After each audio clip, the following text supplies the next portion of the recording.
This is Talking My Walking. I am Rodrigo Ribeiro, and today I'm going to talk about why do we need a cultural, societal, and civilizational paradigm shift. Without a cultural and ideological paradigm shift, without which means that without a change in the way we perceive us and we perceive our relations with each other and with nature and with everything, it's not possible to have a societal and a political and economic and civilizational paradigm shift. We live in a culture, and our civilizations, which I call it imperialist civilization, because it has been the dominant form of civilization since 10,000 years. So different forms of empires, but nevertheless always the same idea. And that basic idea is compartmentalized, hierarchized. Okay, you get my point. Categories and which means that we always comes from a lower. This pattern is one of the main. Is in my opinion is probably the one that structures our thought, that structures our perception of the world and of ourselves. At this pyramidal way of organizing our societies, that's how we organize our cultures. That's how we organize our perception, behavior, and understanding of the world. From lower to superior, to higher, from inferior to superior. And we are so used, that's the old traditions,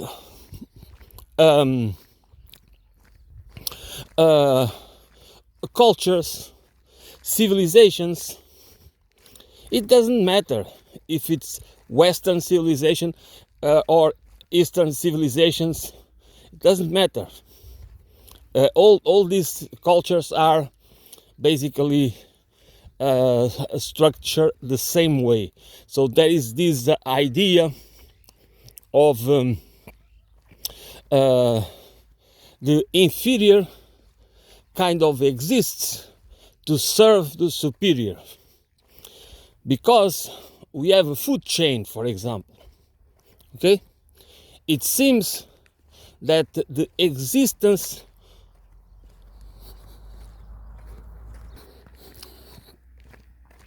we explain it in a way that it seems as if the existence of the species on the basis of the food chain, the only reason for them to exist is to feed the other layer. Okay, that until it comes to us on the top of the food chain, because of our superior intellect, because of our ability to create culture, to create artificial communities, ecosystems, and to be able for abstract thinking and symbolic language and all that, all the characteristics that identify our species. But then we apply it for us as well. So there is lower classes that are the basis of the social pyramid, and then because we are stupid and inferior, less intelligent, or less diligent, or less this or less that. Okay, then it's organized in a way that through competition, of course, that makes us makes some of us deserve to be in another layer and the next layer until the top. So there is the same pattern of thinking, same pattern of interpretation, same paradigm of thought, of reasoning, of analysis, which is wrong, is incorrect, is not scientific whatsoever, but nevertheless dominates how that's why we give so much importance to those who why we venerate them. It's not about that we should not have respect, because I always say there is not a question of respect or admiration. It's a question that we should not venerate. We do not have to to make idols of anybody. It's exactly the opposite. We should be iconoclasts.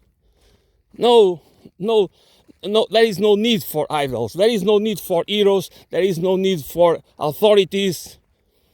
It's not because we do not need everybody. That's exactly the point. We need experts. We live in complex societies where, which means that they are very. Society is highly developed in terms of economic terms, technological and scientific terms. Therefore, we need experts. We need people that are specialists.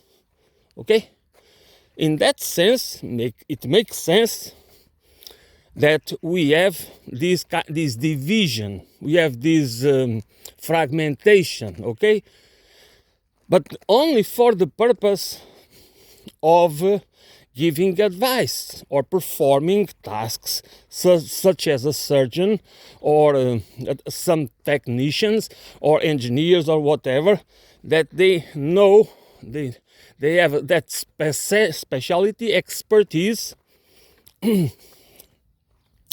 but that should never make them, in social and cultural terms, superior or inferior.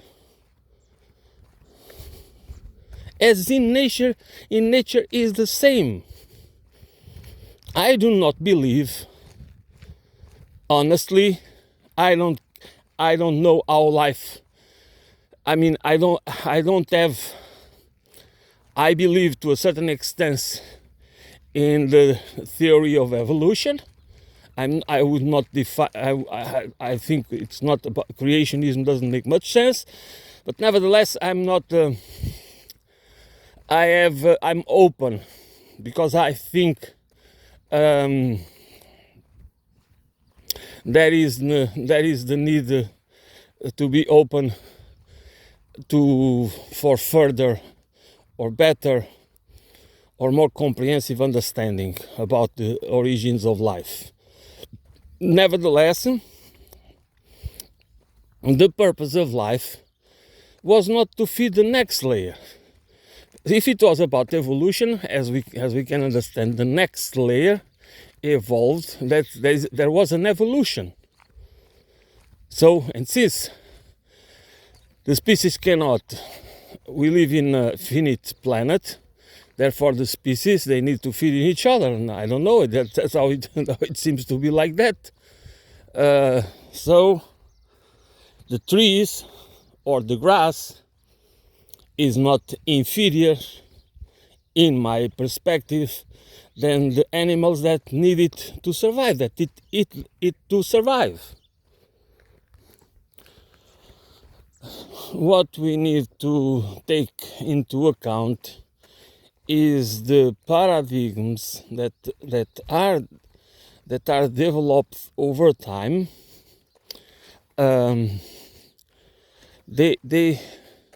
They become they just become the reality that we are so used to, generation after generation, then we just lose the ability to understand reality through different lenses, because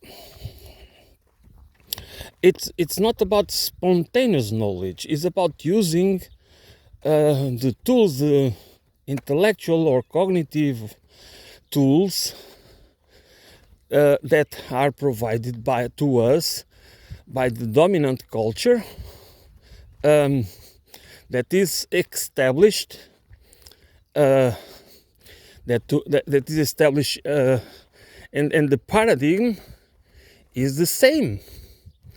But because it's just like that, we learn that we have to respect. Does it make sense that we respect people, older people? That we respect experience? That we respect? Of course, that makes sense. That it's required a certain sense of authority, but not a sense in authority that obliterates our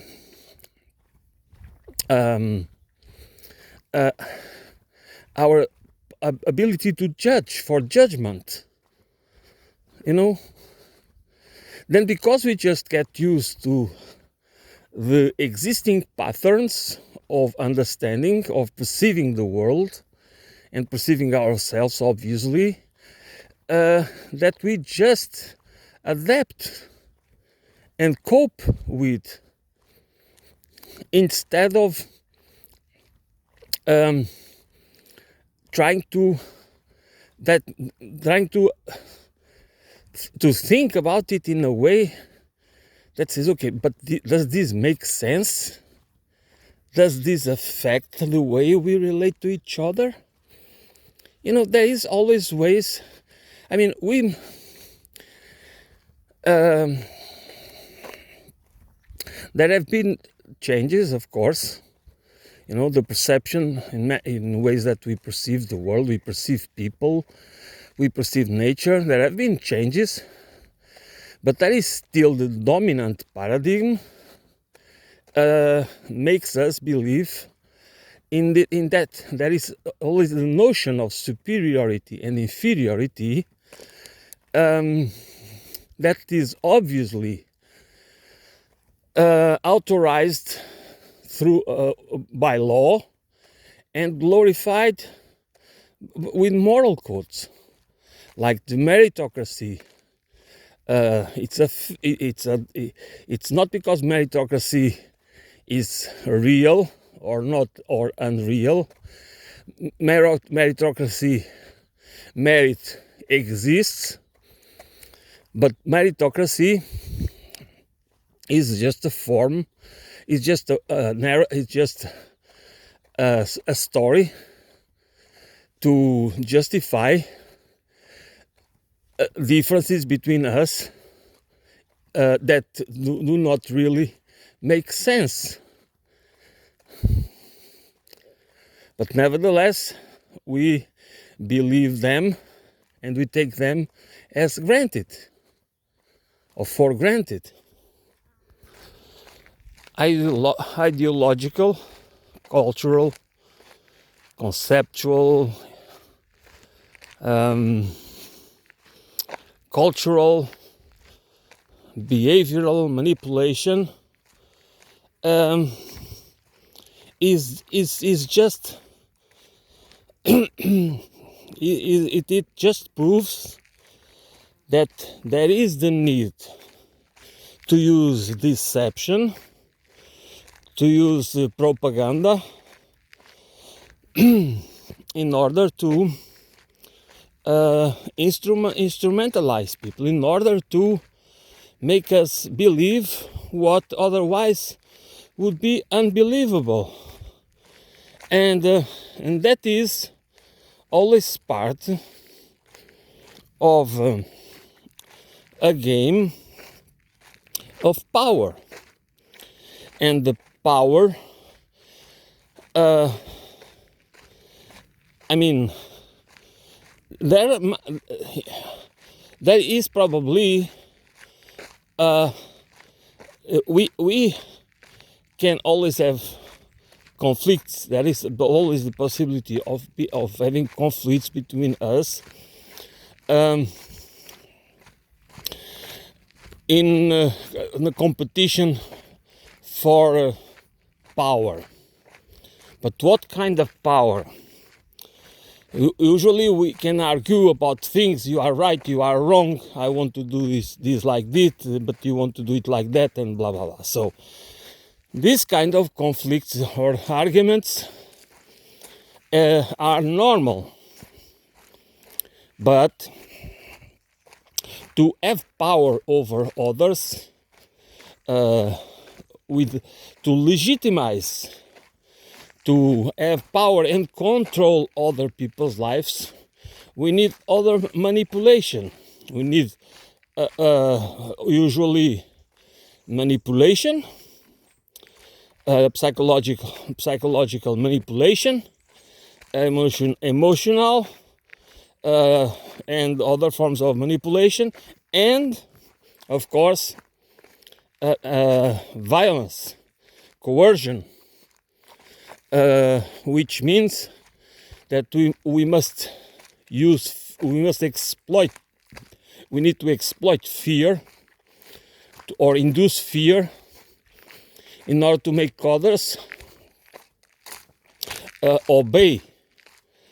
So we transform them into inferior beings, and then we justify it because of some sort. We can always just. I mean, that is something that that we should that should be clear for us all. Justify. We are experts. If we are experts in anything, is in the art of justifying anything. So justify. We can justify anything. Of course, justifying is not explaining.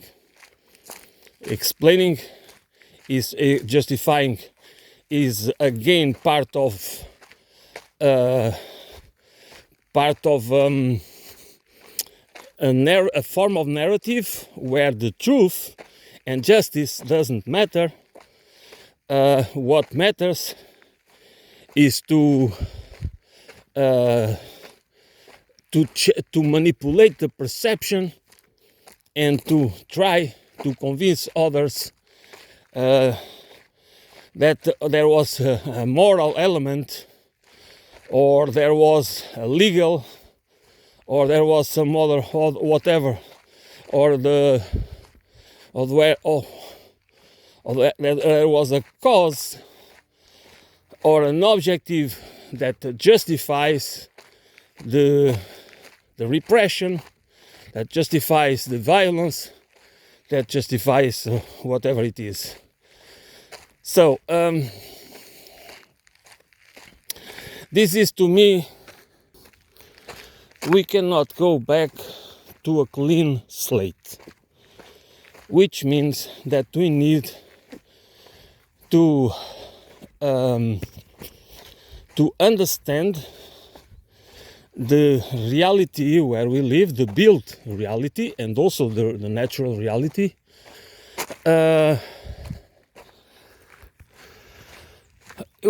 Within the existing frame of work. What it means is that we nevertheless have the ability to question.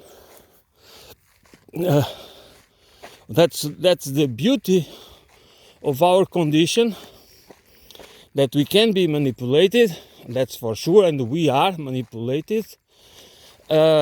We can be indoctrinated and instrumentalized, and so we are domesticated beings. Never forget that. We are not born domesticated. We are domesticated because we are cultural beings. because we live in the natural world, but the interpretation and our behavior and our perception and everything else is shaped by culture. So how we eat, what we eat, the language we speak, our traditions and customs and habits and everything else is cultural, socio-cultural. So it is always an artificial reality, a manufactured reality that exists, that has been created in a relation with a certain space, a territory, the existing ecosystems. Even if we are nomadic people, we are a culture, are affected obviously by our way of life. So there is always the freedom of choice is always limited, but exists. It's the adaptation process, the adaptive process of our species is very creative. We do not limit our behavior is not limited to adapt to the conditions, but we can change the conditions, and we can produce tools. We can use our imagination and our ability together, okay, because we are a social species. It can the idea can come from an individual, but nevertheless it always depends the group to be implemented, which means that the development of any individual skills and abilities always cannot be separated from the social interaction, because as social beings, without social stimulation, without cognitive and affective stimulation, we do not develop our skills, we do not develop our whatever. So it's a fallacy. It's an intentional, by certain people, it's an intentional perception management, intentional perception management to convince us that we are the only responsible for our successes. As if our success could happen in the social void. And I'm not talking only about our family environment, which is obviously very important, because people can have a much different upbringing, and it can have a huge impact on what we will become later, the kind of person that we become later. So our social condition, okay, is also vulnerable to individual, because we understand ourselves as individuals. We have an individual conscience, self-conscious, and we also have self-interest to self-protection, which is also important. It's nothing to do I'm not talking about egoism or narcissism or nothing of that sort. I'm just talking about self-protection, self-survival instincts, okay? So we have that notion of the individual, that conscious, that we are conscious that we are separated from others. So, and that means that in spite of our need to be part of a society, to be part of the group, to be part of the community, we also have the possibility of using our skills and our talents to manipulate others, and that's to me the main issue that we need always to take into account, which means that it doesn't matter what kind of system and society, okay, what kind of political system, economic system, society, there is always the issue of individuals and groups, organized individuals or organized groups, to try to manipulate, will try to achieve certain objectives that have nothing to do with the collective good, because the people with sociopathic traits or psychopathic traits, megalomaniac and narcissistic and opportunists, especially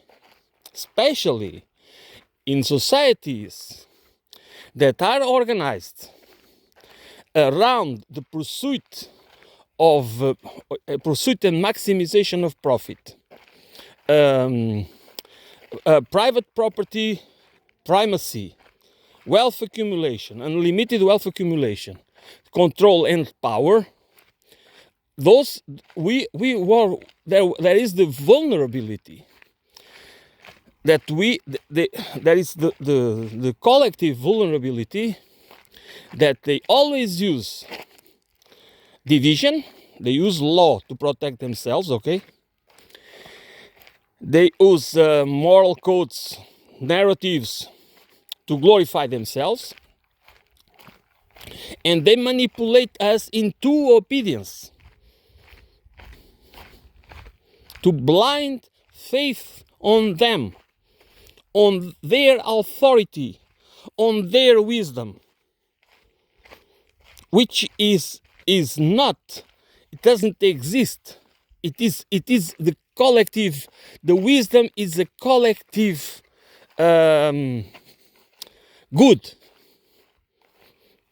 It doesn't, again, it's not, you might say, okay, don't you think that Einstein, yes, if Einstein would have lived in the middle of the forest somewhere in Africa as a native there, you could not come up with that idea, and it wouldn't matter at all, because we don't even need it to survive. But that's okay. So we cannot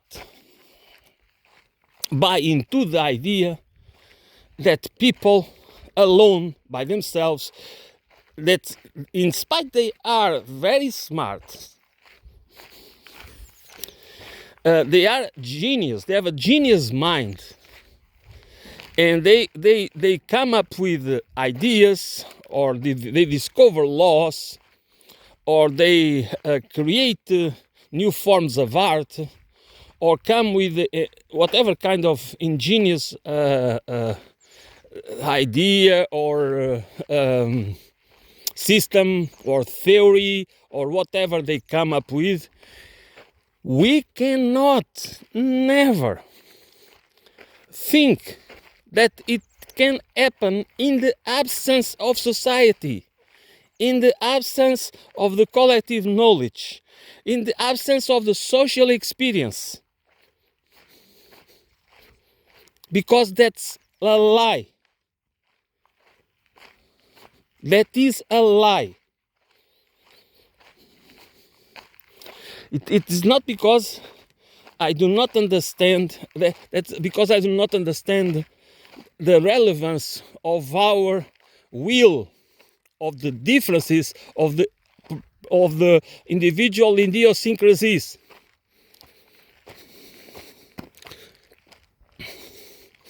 I know from my social upbringing, probably I should be just work all my life in the leather industry. You know, so that is, I know that there is something about me that pushes. It's nothing special. It's just my nature. It's my idiosyncratic traits that push me towards intellectual curiosity and the need to understand, and also the drive for truth and justice. Not because I'm better than anyone else. It's just because I know it's a process. Because I know it's what life should be about. Not to be an authority. Not to become a master, you know. Not to become someone that tells others what to do, how to understand their lives, or what to be, how to behave, and etc., etc., etc. Because that's part of a social that it needs to be a discussion, that it needs to be accepted by all. It's a consensus. This should not be imposed by arbitrary authorities. You know, by institutions or people or groups or organizations that call themselves, that take upon themselves the superiority, again the notion of superiority, that they are the ones to tell others the values, the principles, the rules. They are the ones to tell the habits, what's wrong, what's right. And then we just are supposed to obey. That's why it is, in my humble opinion, this is, I'm maybe obsessed with it, because I cannot see any other way that we get out of the mess where we find ourselves. Now we have a fight. Now we are at the crossroads, historical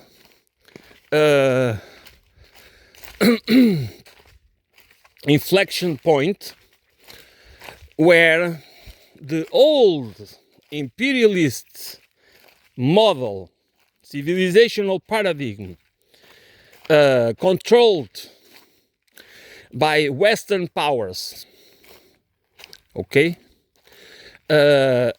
are fighting tooth and nail to keep the hegemony against the emerging multipolar world. But, and that fight is very dangerous. We are through a very dangerous moment, as everybody knows. But the emerging multipolar world,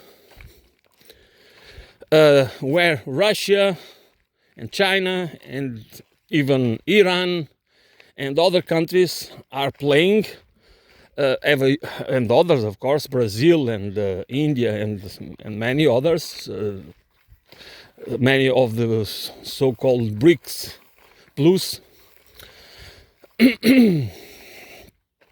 but they are not the alternative to the system that exists, because they are still operating under the same rules and laws and perspectives. They are not a real alternative, because the platform is still the same. The paradigm and the patterns are the same. And that's what and by we I mean the people, the demos, need to figure out, need to create this consciousness, to use the power of our creative power of questioning to think, to first to really think outside the box, to understand reality through different lenses, to try to really see our reality, the reality of our civilization as it is, not as we imagine it or we are led to believe it is. And then, that is how it works for any kind of diagnosis. You need to have the right analysis.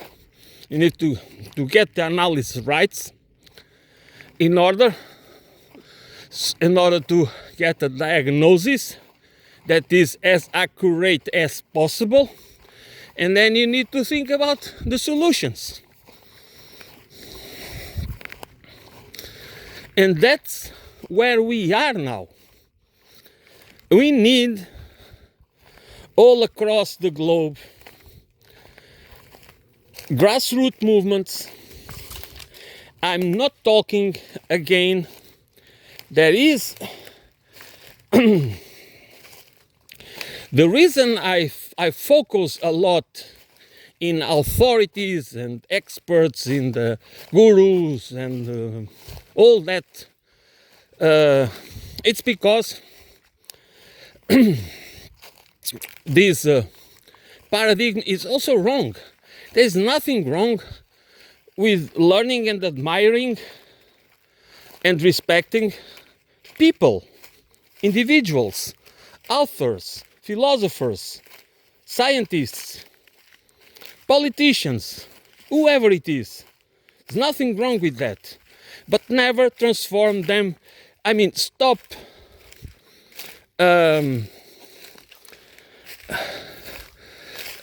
creating divisions based on the idea, I am a Marxian, I am this, I am... No, you are an individual and there is a society. And we cannot just use one single tool. You know, you don't expect a mechanic in an auto shop, in a garage, to fix your car, okay, with one single tool. All right? Okay? It's necessary to approach complex systems and to find a solution that is internationalist. I'm not talking about any kind of global government, but I'm talking about the need for a comprehensive set of rules that we need to respect, to create and respect, to make countries cooperate at an international level for a balanced economy, not for an economy based on growth, that economy, which that we have, a credit-based economy plus interests and compound interests that we need to work. Much of our work is for the purpose to pay interest. That should be illegal and a sin, as it was before, and they were right.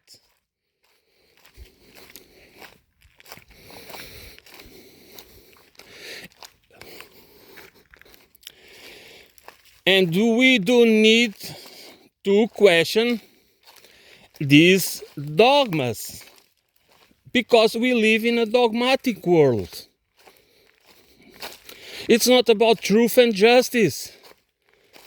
And competition is for losers, or competition is a sin, as Rockefeller said. You know? So, you see how the capitalists, for themselves, they see competition? Yes.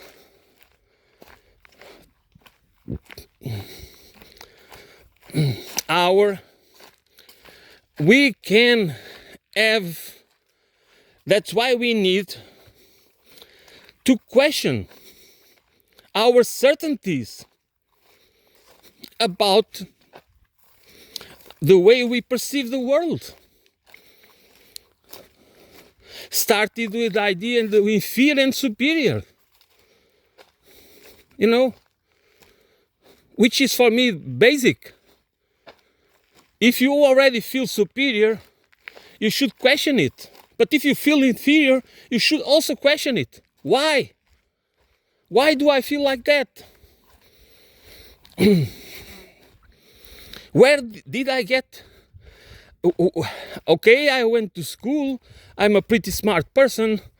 I worked hard to get my diploma, and now I am part of the professional managerial class, and I feel entitled to this and to that. I'm superior and blah, blah, blah, blah, blah.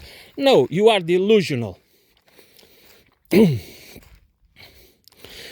person that cleans your house or cooks the food for you or whatever, it's not less than, if you believe they are lesser than you, they should not work for you. They should despise you. That's my point. And for those that cannot understand this, that there is not a single there is not a single drop of truth in believing that we are superior or inferior. We are equals. And we need and when I'm by equals, I also talk about, I'm in front of me, there is different plants, you know, different plants. When I look at them, do I think about them as this one is inferior to that one and that is superior? And that? Of course not. They all play a role. They all have their place. They all are part of the ecosystem. This is part of an equilibrium. The real equilibrium, not the kind of equilibrium that supposedly is the market-based equilibrium, as the stupid economists tell us.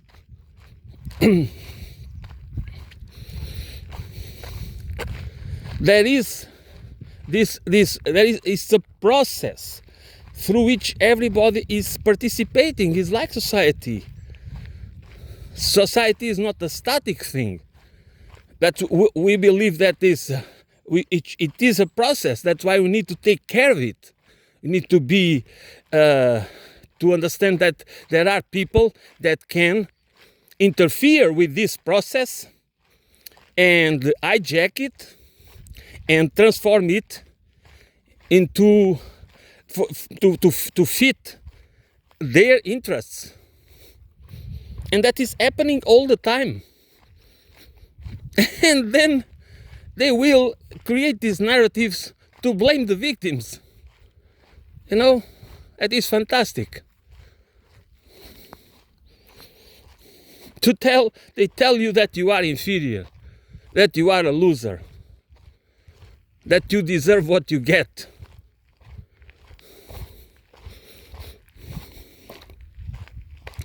But most of them that make their fortunes out of scams and schemes and crimes against humanity, revolving doors, and corruption, and clientelism, and all the forms of, all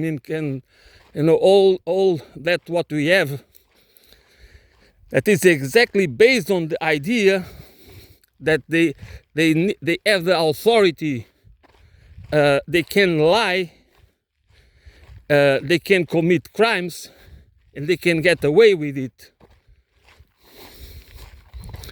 And we are just spectators. That you cannot, what can we do? Yes, that is true. We cannot do anything because we do not even start by asking why is that? Why am I powerless? Why does it need to be like that? What kind of questions, what kind of digging, what kind of diagnosis techniques do I need to use in order to understand the roots of the problems, instead of just being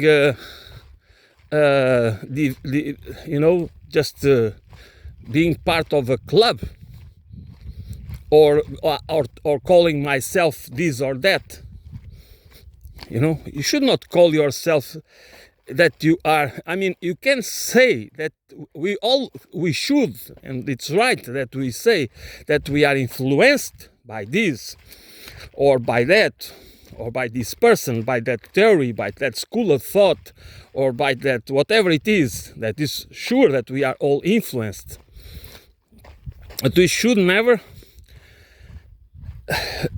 identify ourselves, because then we just because it's not what matters. What matters is that we find a way to organize, to unify around the cause, around the project, a civilizational and societal project that can unify us and organize us in order to make it happen, to fight against this dysfunctional, dystopian system that is consuming, that is dehumanizing us.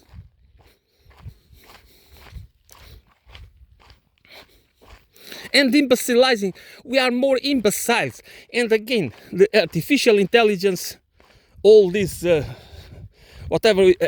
this is going to make us even more imbecile. We are becoming more imbeciles, empty shells.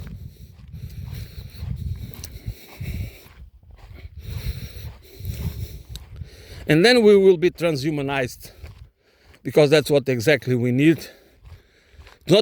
We don't need a society and a civilization to rehumanize us. What we need is to be transhumanized, to be able to adapt to the demands of the high-tech, to the fourth industrial revolution. Controlled by whom? Not by us, again. Who are the superiors? Who are the authorities? Who are the gurus?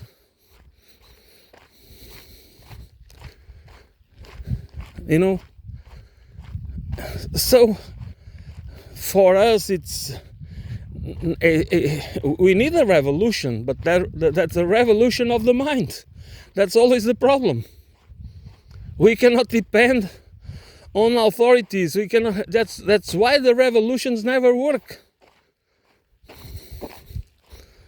Because it has to be a collective conscious process.